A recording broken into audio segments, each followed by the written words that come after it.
Greetings and welcome to another episode of Pop's Collection. I'm Ron Tweedy. Joining me is Pops, and we did it. We did something I thought we would never do. We saw Daredevil, and we have a lot to say about it, I think.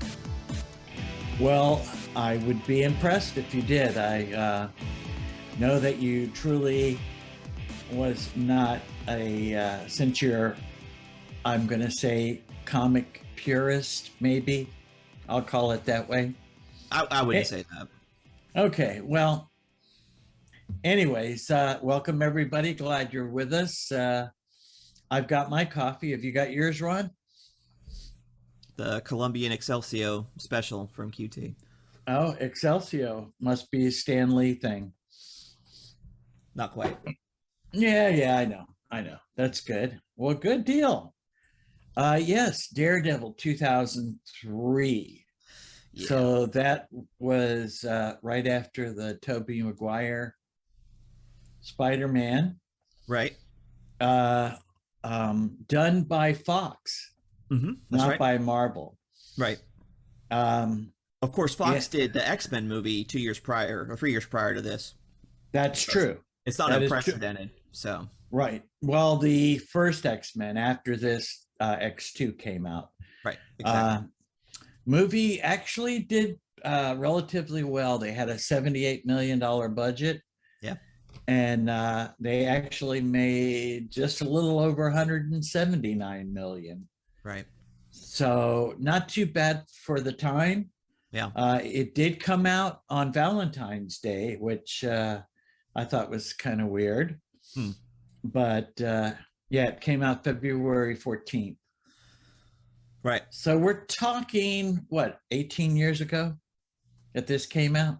Yeah, that sounds about right. Yeah, and I like to think that, because we talked about this in previous episodes, how like the release of Teenage Mutant Ninja Turtles in 1990 was like the perfect time for it to release for me. Like that was like a movie that was made for me, and it was released the exact same time. It was perfect timing for that, right? Right. This is the exact opposite. It could not have come at a worse time because I was in my early 20s and I was snarky and I was, had a bad attitude about anything that was considered mainstream. And when comic book films went mainstream, I just wanted to hate on it because that's what it was. However, I will say that, so because of that, I didn't want to see the movie, and I never saw the movie until this past weekend. And I have to say, going back and watching it, I made the right choice. I should have skipped this one fully,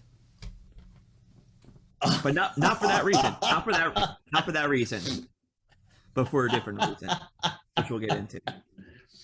Well, good. Then I don't have to call you a purist, just call you a snarkist.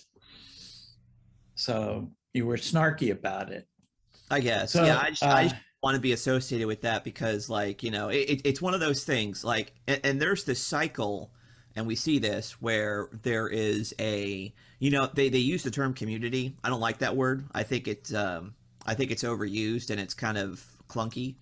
But like, there's a fan base for something, right? It becomes its own little thing, and it is has a small network, right?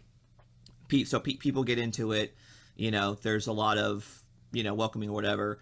Then the fan base grows and then it becomes mainstream. And then you get people that you wouldn't think of or that would, previously make fun of you for being in that fan base. And now they're part of the fan base. And then you don't want to be a part of them. So you kind of disassociate yourself with it. So that's kind of what happened with comic book films in the mid 2000s. And for me, that's the reason why I didn't want to watch the movie to begin with when it came out. Originally, and, yes. Yeah. And now going back and watching it in, the year of our Lord 2021, it's a bad movie. It's just a bad movie. So like, even if it had mainstream appeal, it was just a bad movie. Well, I'm going to disagree with you a little bit, because I feel like there were some parts of the movie that were done very well. Okay. And there were some interesting stunts. I like the storyline that they went after, which was the Frank Miller version. Okay. Um, they What was part of the a Frank Miller version you're talking about? well, especially the Bullseye Electra Oh, part. okay, yeah. All right. Um, that particular part was, uh, and Frank Miller did a dark version Right.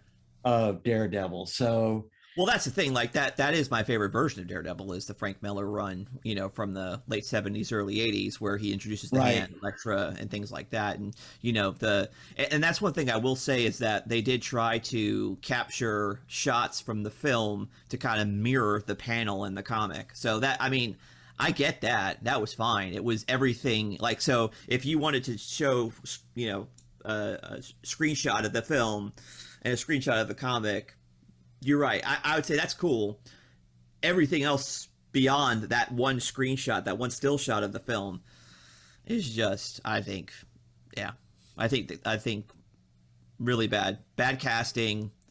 Um, you know, oh my gosh, really? yeah, So you're going to tell me that Ben Affleck made a terrible blind guy, terrible Matt Murdock? yes, he was a really bad Mad Murdock, but I will say, in Ben Affleck's defense, he was a better Bruce Wayne and Batman.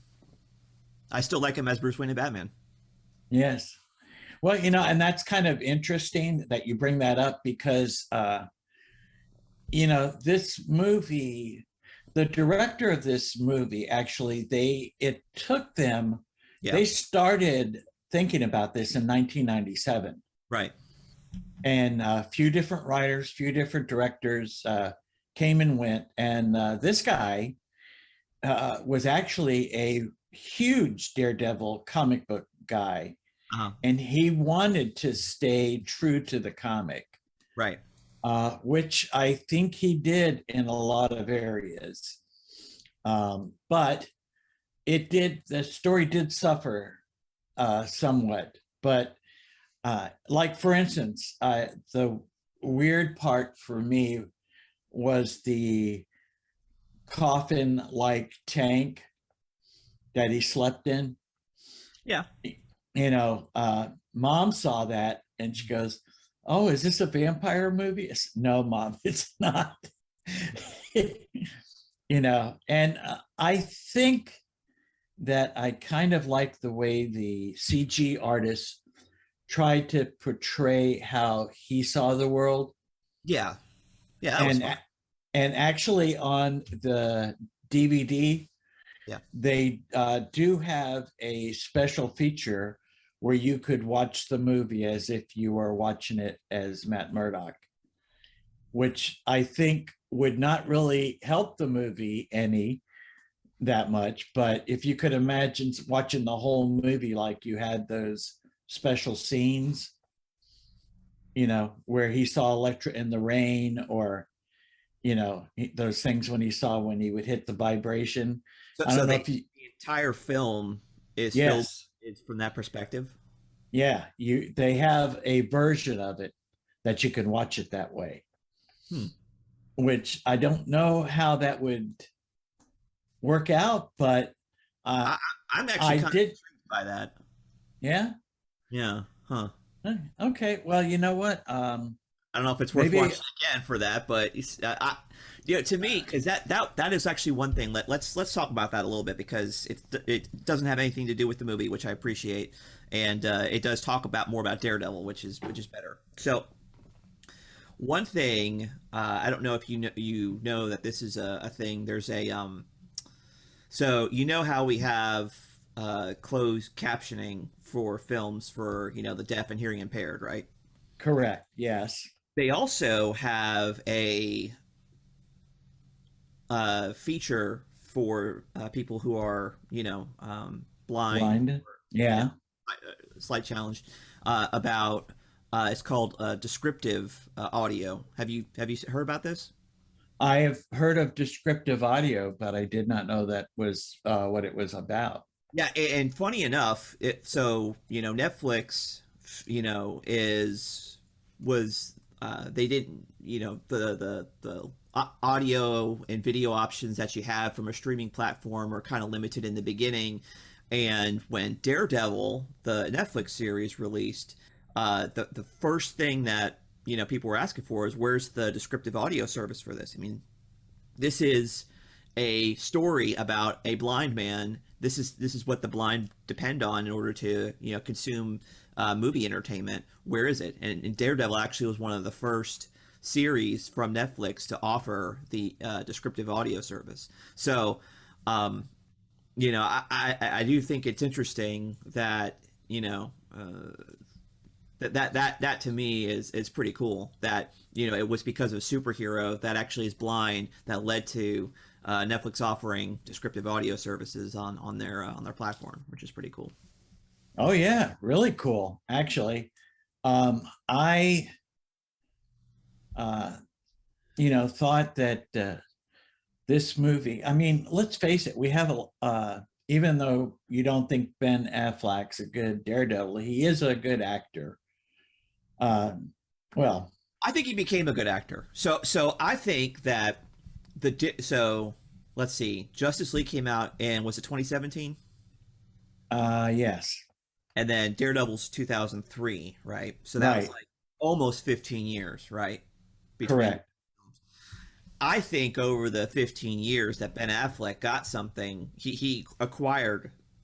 There's a difference between 2003 Ben Affleck and 2017 Ben Affleck that makes him a better actor. He's a better actor now than he was back then. And I think, part of it has to do with age. Like, he played maturing, like a very good, mature Bruce Wayne. Like, he had that gravitas that, you need to get in order to, as you age. That helped him in that role as an older Bruce Wayne. I thought it was, a better casting choice versus this, where he's,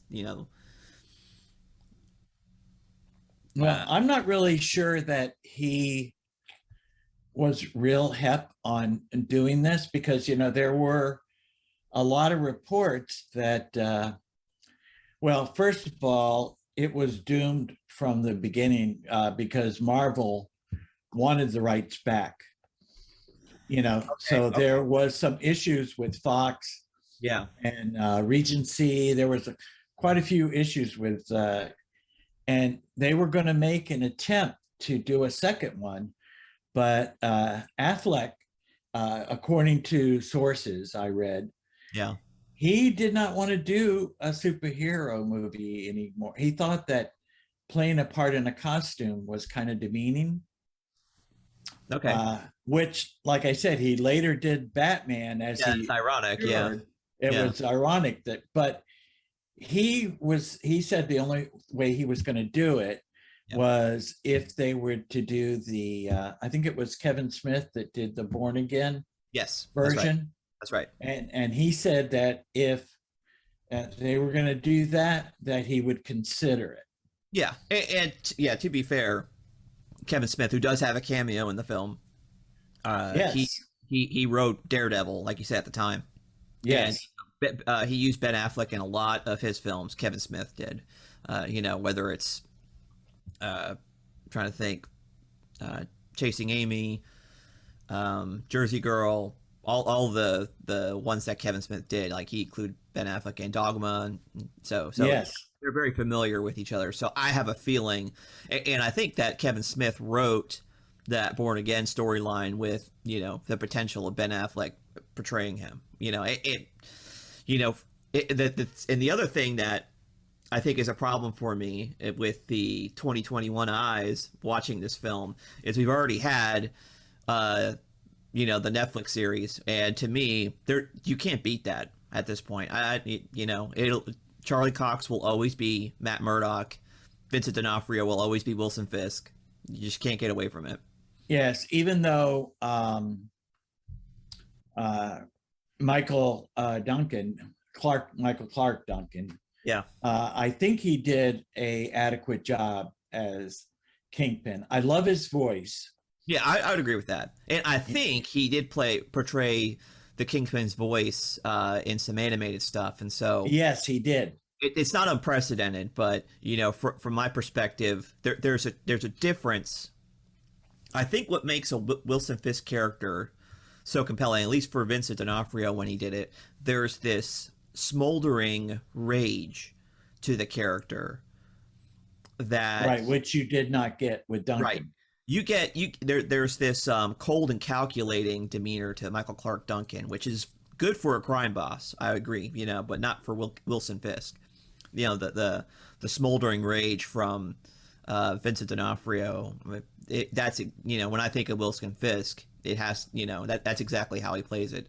And well, let's face it, too. That was a series, yeah, so he had an opportunity to see that character develop over episode and episode.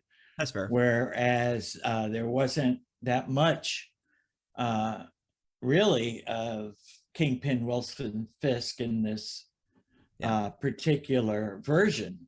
Right.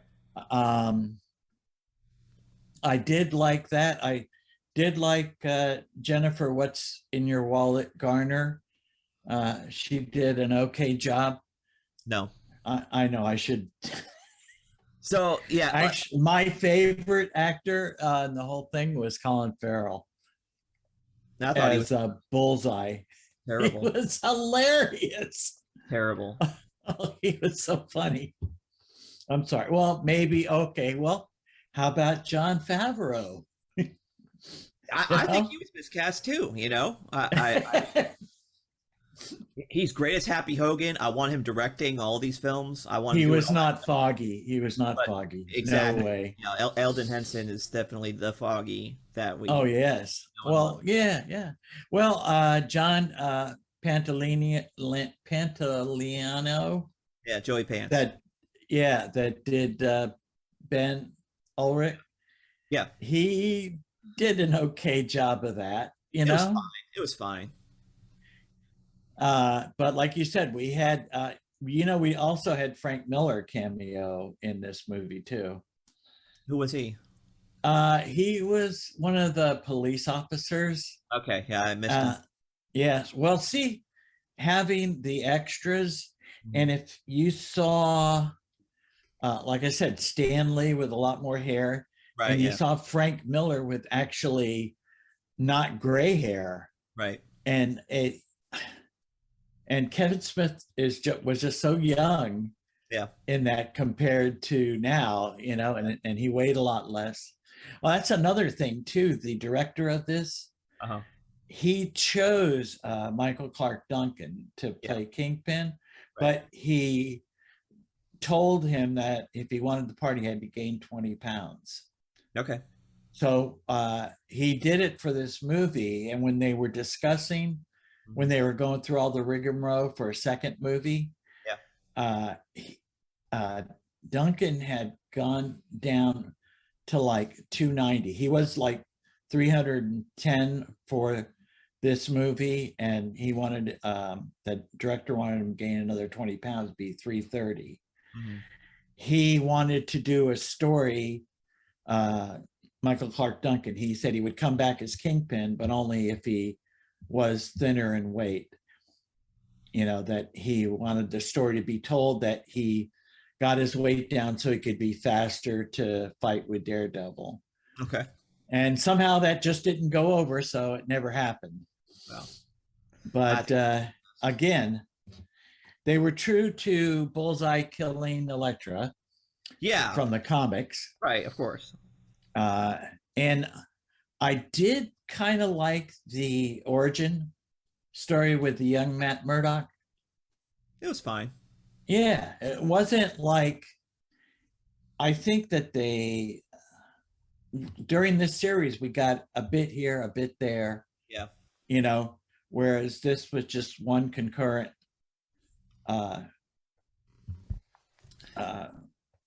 what would you call it? The origin. So I thought that was pretty good. Interesting nonetheless. Yeah. The thing that, because like originally, I think the original origin story with Stan Lee and Bill Everett is that, you know, the substance that gets in his eyes that blinds him also had the side effect of enhancing his other senses. But I think Frank Miller's retelling, there's no, you know, supernatural thing happening. It's because of training is that his other senses become hiding, trading with Stick, who is not in this film. Right, but in the series, but And the series and the Frank Miller retelling, which is The Man Without Fear, right, drawn by John Romita Jr., which is probably my favorite Daredevil story of all time. right. Well, you know, his father also drew Daredevil. That's right. And they had, believe it or not, they had when they had this story about the origin of the comic, and they went from Stan Lee to John Romita, Yeah. to the next writer, and so on down. You know, Yeah. Romita mentioned that you know, they're from New York, so he said, you know, they have 2 hours in the car driving, him and his son, right, and they would discuss you know, the plots for the right. comic. Yep. You know, and it was really kind of cool, he said. And then when Junior started to draw, yep, his father kind of like didn't try to coax him or didn't give him any critique, right, or anything, you know. Right. Right. He said he let him go on his own stuff. So it was kind of cool that happened. Yeah, and I think that, you know, for my preferences, I think John Romita Jr., I like his style a lot more than John Romita Sr., which both are good. But if I wanted to pick one, I'd go with Jr. No, I think Junior's is Spider-Man. Oh yes, yeah. But I think that Junior's cartooning is, or artistry, as we say, is a little more realistic, I think. You know, he draws a lot more hair, and I'd say it's more stylized than, you know, like okay, more traditional comic book stuff you get with Senior, which is fine. But, you know, it's like I love everything about that, you know, Man Without Fear storyline. It's perfect. It's one of the, I think, you know, if I had, you know, Desert Island, if I could only take one, you know, I'd take that. Well, I thought it was interesting when Kevin Smith, when he had his turn and he was talking, they were so adamant at that time that they were not going to bring Elektra back, right? Because they, you know, they said Frank Miller killed her off. She's done. She's not coming back. Right. She's one of those characters. There's a lot of characters that come back over the years, but you know, Kevin was so adamant. He says, there's no way we're going to mess with that. So I thought that was good about it. And, you know, well, hey, it's funny you say that, because now, current Daredevil today, 2021, you know who has the Daredevil name right now? No, I don't. Elektra, she's Daredevil. What? Yeah. Elektra's Daredevil. Mm-hmm. And who's the writer of this? I don't even know. I'll take a look. I'll see if I can pull it up. But right. Basically, you know, because to me, it's one of those things where it's like, all right, this is what we're doing now. So, and that was the thing, like, you know, we've talked about that before, how like there are some folks that never die or never stay dead, and there's folks that actually stay dead, and you know, there's barely any ones that actually, well, you know, Michael stay dead. Michael Bendis, you know, actually did a Daredevil too. You know, right. But I thought it was cool, the different artists, and see their different styles, and the writers and their different styles. Yeah. You know, and Stan Lee explaining how they would come up with the bubbles and where they would put them, you know, how it was strategically put. Yeah. And I thought it was kind of cool how they went through all of that. That was, to me, the best part of the DVD was the extras, you know, especially the special features. Yeah. Because, you know, a lot of the stunts were, you know, done with wire, and actually Affleck and Garner worked with the stunt choreographer for a whole year before they did the movie. to learn the stunts and learn how to, twirl the size and everything. Which, hey, they put that much effort into it. I have to give them some credit for that, All right, yeah. So So here is let's see. released on the 27th of this year. So like just a couple days ago, there is Elektra in the Daredevil costume. Oh, and it says Daredevil 35. Yeah. So this So was she's been doing it for 35 comics? no. I think this is a recent development from Zdarsky and Landini. I don't know how long they've been working on it, but yeah. So Elektra is Daredevil right now. So anyway, that kind of shows you how things have devolved. Wow. Okay, I'm not sure I'm going to like that. Well, I definitely don't think I'm going to get that comic. Man. Anyway. All right, that ruins things for me. Might as well close out the episode now. I'm done. No. Okay, well, all right. So we discussed the origin. And this movie was kind of almost, there's a lot of Marvel movies that start like that, where they start in the middle of the movie and then we get flashback. Right. And so I liked the way that they chose to start it with him talking about how he became blind and, going through that little area. Oh, come on. You're shaking your head now. Come on. It's the narration that kills me. The fact is, like, show, don't tell. Narration to me is sometimes poorly used in films. And this was one of the cases. Okay, fine. If that's the way you feel, okay. I don't feel that way. I felt like it was okay, but all right. And then we had after going through all of that nonsense, we had the fight scene in the church, which supposedly brought us to the present time with him laying on the ground, that fight with Bullseye. Right. That I thought was kind of an interesting fight with the pipes on the church organ. Yeah. All I thought about is like how so pipe organs are they're really special to me.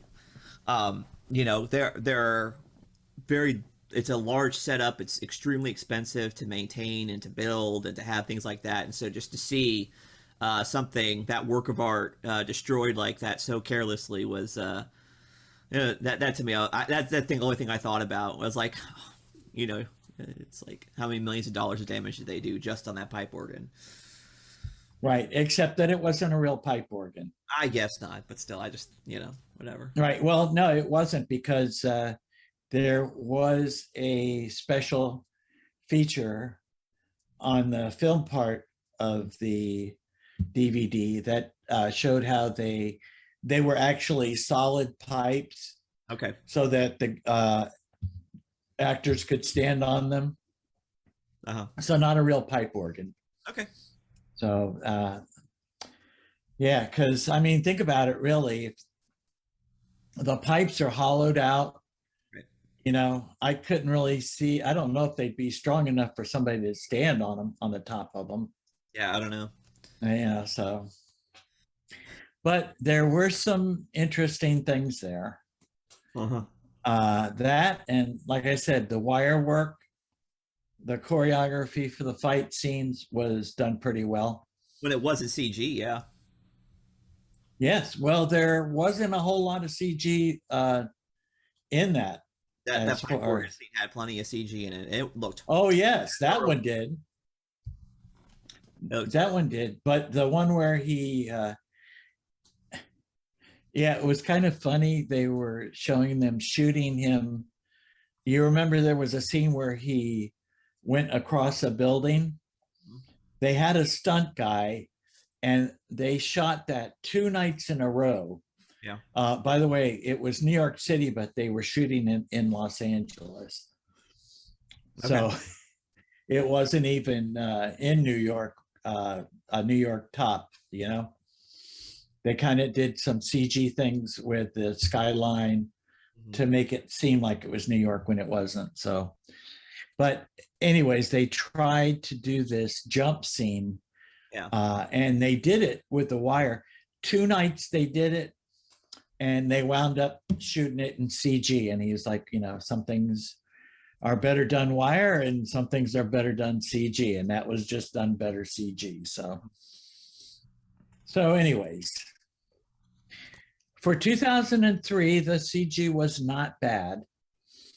Wasn't great, but it wasn't bad. The only thing that I thought at the very beginning, the skyline Mm. seemed almost Ninja Turtle Batman like, you know, it looked cartoonish, almost like the Yeah. animated series in Yeah. Batman. And I think that was a trope of the 2000s, the cityscape where like it goes fast, then it goes slow, and you know, to me, it's not good. I don't like it at all. Not a fan. But that was the times, Yeah, you not know, good. and I no, but I accept it for what it is. I it's been a long time since I've seen this movie. And so I'm going to say to you that it wasn't as bad as I thought it was. I mean, it was bad, but I somehow had this feeling it was worse. I had forgotten that John Favreau was in it. How Yeah, can you forget that? You yeah. know? Well, because it's not a memorable performance, you know. Right. He wasn't a good Foggy, that's for sure. And again, especially after seeing the Netflix Yeah. series, it was so totally not. But I do have to say this: it did make me want to go back and start watching the Netflix series all over again. Exactly. That's exactly going to be my recommendation to people. Skip this, go back and watch the Netflix special series, all 3 seasons. Yes, and if you want, watch the Defenders too. You can skip the Defenders,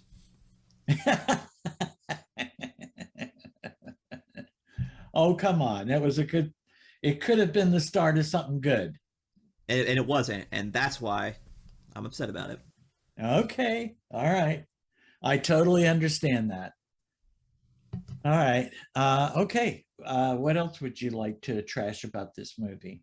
Well, I will say that the most I think enduring thing about this film is the song that's played in the sequence where Elektra's doing her little karate dance thing with the size.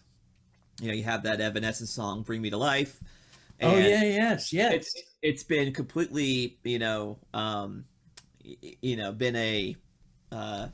internet meme for ages now, and I'll probably splice in one or two of those things here.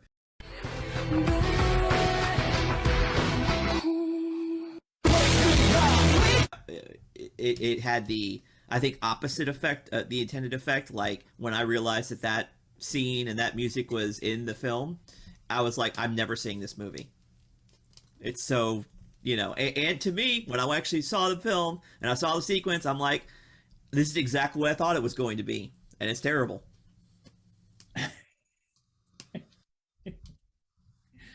Well, I'm glad you felt that way. I kind of just like, I did that part where I'm just watching it for the entertainment purposes and It's just not entertaining. It is not watching entertaining. it. And well, when I look at stuff like that, I try to think in my mind, how did they shoot this?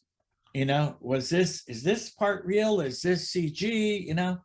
Trying to figure out, just how they handle this situation. Yeah, One part of the movie that I could have done without was the love scene. yeah, That I don't know. I guess it had to do with the plot of the story that it was, Matt's girlfriend, but hey, according to this and every comic book, that they had him have a girlfriend. He's had all kinds of girlfriends. Yeah, I would say that Matt Murdock is probably the most. I'm trying to think of the right word. Um, when it comes to like Casanova esque, right? I mean, Matt Murdock, he is definitely one of the biggest ladies' men of the entire Marvel universe. He gets around. I would agree with that. I mean, even Karen Page, Yeah. and we did not get that. Well, no, I guess we almost got it in the Charlie Cox series. Yeah, yeah, we did absolutely. Yeah, and of course with the Netflix series, that's explored a lot more. I mean, Elektra being an old flame as opposed to somebody he just meets for the first time, and obviously Foggy's got stories about them in college and everything, and so there is a history in the Netflix series. I think that's well established and it's done very well, and that's the other thing I'll say is that when they have the first meet cute thing moment in this film with Matt and Elektra, and they fight in that little playground thing, that is so bad. I mean, it was like a total cringe fest. And I tell you, you can do it right. I think it's possible to do it right, and I think they did it right in Shang-Chi, where the Mandarin and Shang-Chi's mother, forget their names, escapes me at this point, but when they do their little fight scene in the beginning, I thought that was well done. But this one, it was just a terrible cringe fest. Well, come on, we're talking 2003 and we're talking 2021. I guess. Come on now. Well, the other thing that I'll say is that, Jennifer Garner is like the least Greek looking person I've ever seen. Right. And I think I don't know if they did CG or whatever, but her fake green eyes were terrible. I think they were contacts. They still looked terrible.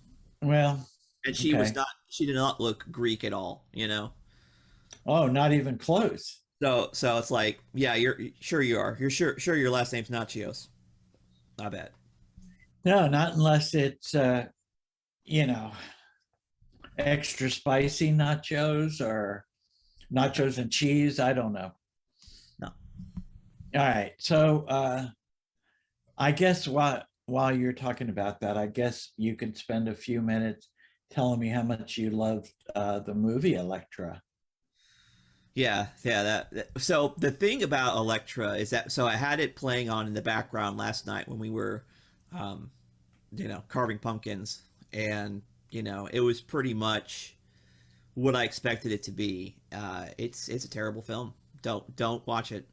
It's has very little to do with the character. It seems like somebody just wanted to write like a regular thriller movie, and they just kind of slap some Elektra paint on it, and that's it.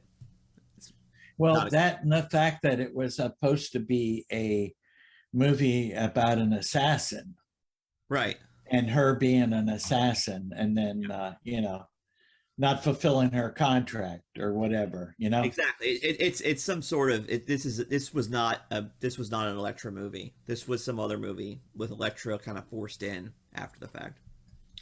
Well, and I think that they did that thinking that, oh, we'll strike while the iron's hot. Yeah. With the Daredevil flick, because it did do pretty well at the box office compared to it made money. Yeah. Over 100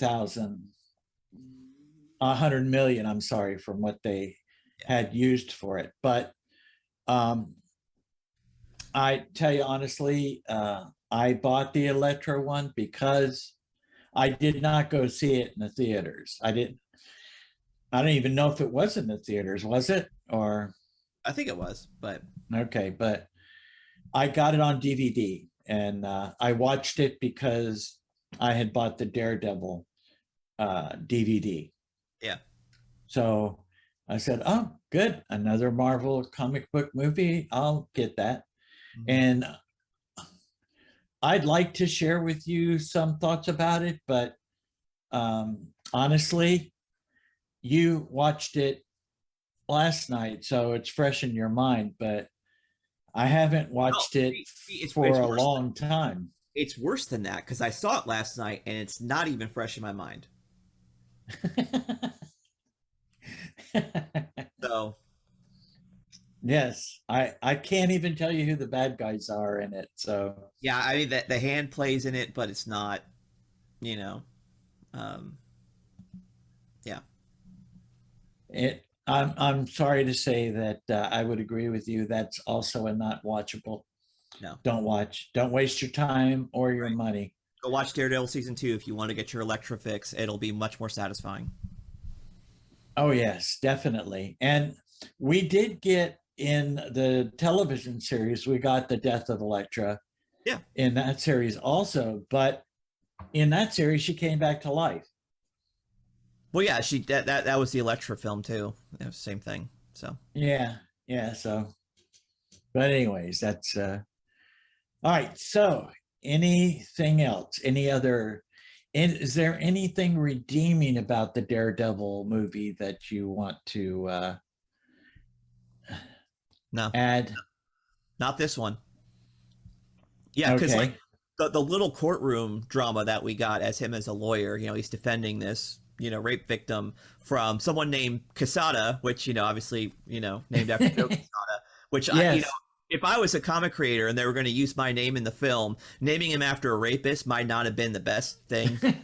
Uh, I'm just throwing that out Yeah, there. you're right. You're right. You're right. Anyway, but the reality is, the justice system failed at that point because he got away, and so Daredevil, he goes and confronts him in a bar, and instead of bringing him to justice, he like completely destroys the bar, and he might have even killed a couple of people that were just associated with him and not actually guilty of the actual crime.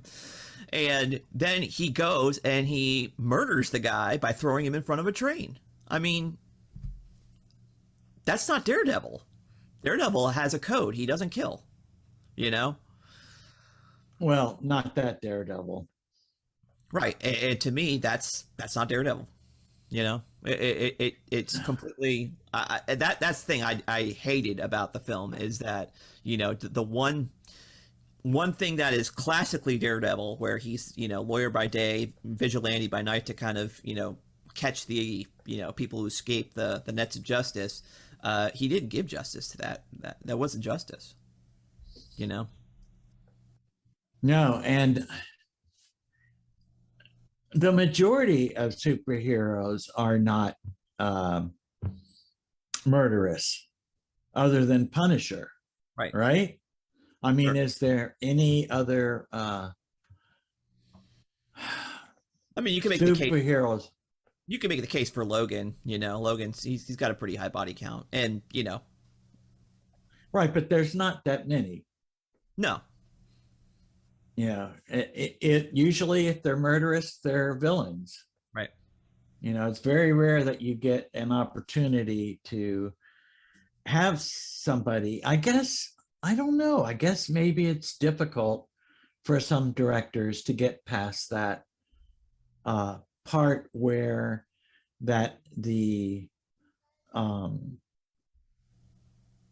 that the hero doesn't take justice like that. The vigilante is not one that will be judge and executioner. Right, exactly.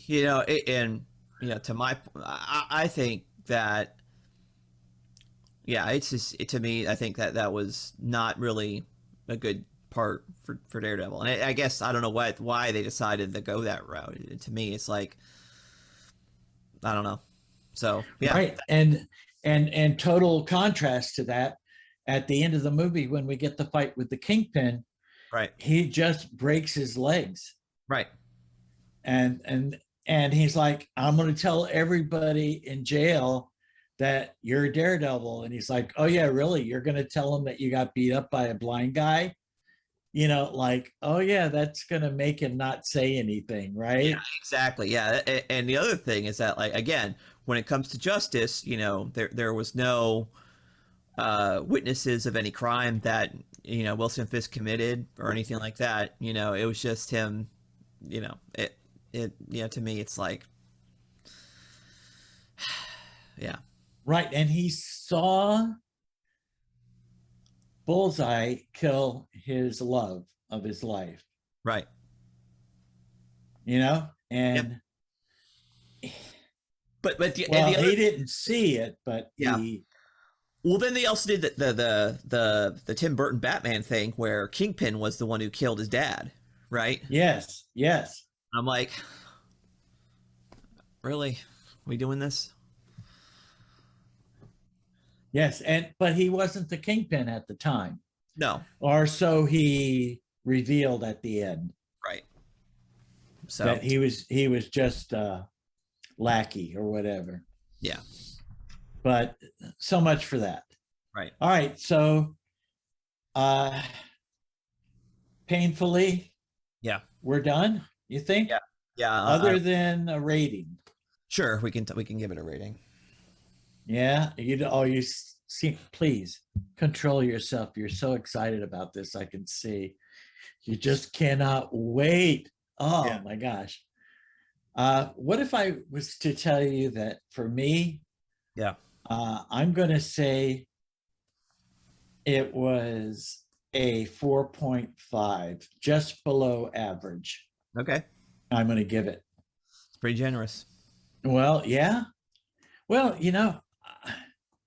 I actually liked the costume somewhat. Oh no, I can't stand that costume. That's